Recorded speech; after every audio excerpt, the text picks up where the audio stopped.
వడగట్టి దోషాలు లేకుండా చేయడంలో చెక్క యంత్రంతో చేసిన చెరుకు రసం ఆరోగ్యానికి ఎంతో మేలు చేస్తుంది. శరీరాన్ని శక్తివంతంగా ఉంచుతుంది. ఇలా తీసిన రసానికి ఆరోగ్యకరమైన గుణాలు అనేకంగా ఉన్నాయి. అందులో చెప్పుకోదగినవి: పోషకాల శక్తి, జీర్ణ వ్యవస్థ మేలు, ఇమ్యూనిటీ పెరుగుదల, న్యాచురల్ ఎనర్జీ బూస్టర్, మూత్రపిండ ఆరోగ్యం, చర్మ ఆరోగ్యం, పర్యావరణ స్నేహపూర్వకత, సహజ రుచి.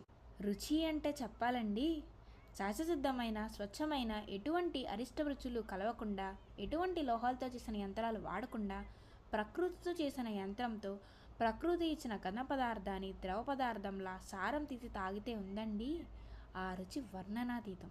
తీయడం ద్వారా రసంలో ప్రాకృతిక రుచులు మరింతగా ఉంటుంది. లోహం రుచి లేకుండా ఉంటుంది. దాంతో సహజమైన రుచి ఉంటుంది. మరియు ఎక్కువ వేడి లేకుండా చెక్క యంత్రంతో తేలికపాటు వడగట్టడం వల్ల పోషకాలు యథాతథంగా ఉంటాయి. ఇంతకీ మీరెప్పుడన్నా ఈ యంత్రంతో తీసిన చెరుకు రసం రుచి చూసారా?